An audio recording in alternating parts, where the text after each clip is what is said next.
Hey guys, আজি মই উপস্থিত হৈছোঁ ইকম টাৱাৰ। ইকম টাৱাৰত য'ত SSC GDৰ পৰা আদি কৰি সকলো পৰীক্ষা ইয়াত হয় আৰু ইয়াত অতি সুন্দৰভাৱে ভাল প্ৰদৰ্শিত এটা দেখুৱাই যুৱক যুৱতীসকলে নিজৰ জীৱনৰ কেৰিয়াৰ বাছনি কৰি লয়। আহক আপোনালোকক দেখুৱাম আজি ইকম টাৱাৰত হ'বলগীয়া যি SSC GD অৰ্থাৎ ষ্টাফ চিলেকশ্যন কিমান ছাত্ৰ ছাত্ৰী আহিছে। এইটো ছেকেণ্ড শ্বিফ্টৰ হয়, ফাৰ্ষ্ট শ্বিফ্টত অলৰেডি হৈ গ'ল। মই ইমান এটা দেখুৱাব নোৱাৰিলোঁ, তথাপিও দেখুৱাম আপোনালোকক ফাৰ্ষ্ট শ্বিফ্টৰ যিসকল পেৰেণ্টছ তেওঁলোকে আহি ইয়াত কিদৰে বহি তেওঁলোকক যি নিজৰ বাছনি পৰীক্ষাৰ ক্ষেত্ৰত তেওঁলোকে বহুতো সহায় কৰিছে আৰু এনেদৰে বহি আছে গাৰ্জেনসমূহে আৰু এনেদৰে বাহিৰত আছে কিছুমান ছাত্ৰ ছাত্ৰীয়ে ছেকেণ্ড অৰ্থাৎ নেক্সট শ্বিফ্টৰ বাবে। আহক আপোনালোকক দেখুৱাম বাৰু কিমান মানুহ আহিছে আজি। এইসকল সকলো SSC GD অৰ্থাৎ ভাৰত চৰকাৰৰ দ্বাৰা নিৰ্বাচিত যি SSC GD ষ্টাফ চিলেকশ্যন, এই ষ্টাফ চিলেকশ্যনৰ 2024 বৰ্ষৰ এই যুৱক যুৱতীসকলে তেওঁলোকৰ যি সপোনৰ চাকৰি অৰ্থাৎ যি CRP, BSF, SSB আদি কৰি অসম ৰাইফল আদি কৰি তেওঁলোকৰ নিজৰ যি মন পচন্দৰ চুইচ চাকৰি তেওঁলোকে এই পৰীক্ষাত অতি সুন্দৰভাৱে উত্তীৰ্ণ হয়। তেওঁলোকে নিজৰ সফলতাৰে নিজৰ দক্ষতাৰে তেওঁলোকে বাছনি কৰিব।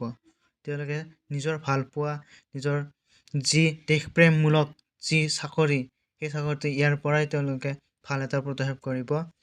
এইটো প্ৰথম ষ্টেজ আৰু এই ষ্টেজটো পাৰ হোৱাৰ লগে লগে তেওঁলোকৰ ফিজিকেল ষ্টেজ আৰু ফিজিকেল ষ্টেজ হোৱাৰ পিছত তেওঁলোকৰ মেডিকেল আৰু মেডিকেল হোৱাৰ পিছত তেওঁলোকৰ ফাইনেল মেৰিট আহি যাব।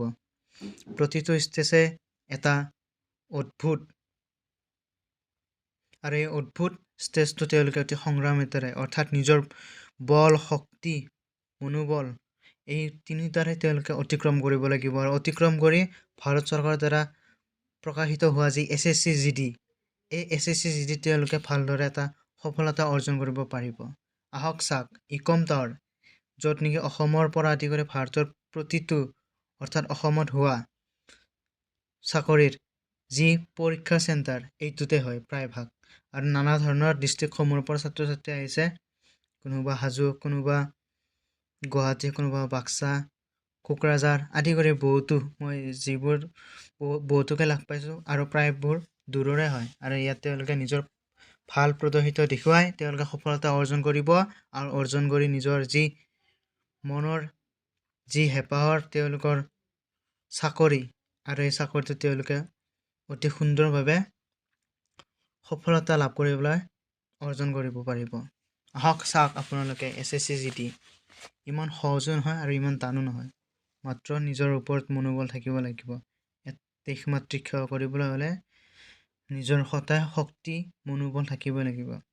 এই সুধিলেও কেনেকুৱা হৈছে, অকণমান ভাল হৈছে অকণমান টান হৈছে, এইবিলাক মাইনাছ পইণ্ট আছে কাৰণ বহু ছাত্ৰ ছাত্ৰী হয় তাৰ বাবে মাইনাছ পইণ্টটো থাকিব লাগিব আৰু যিসকল ছাত্ৰ ছাত্ৰীয়ে দিছে সকলোলৈ মোৰ আন্তৰিকতা শুভেচ্ছা থাকিল যেনে তোমালোকে এই পৰীক্ষাৰ SSCত অতি সুন্দৰভাৱে পাছ হয় নিজৰ যি চাকৰি সফলতা অৰ্জন কৰে।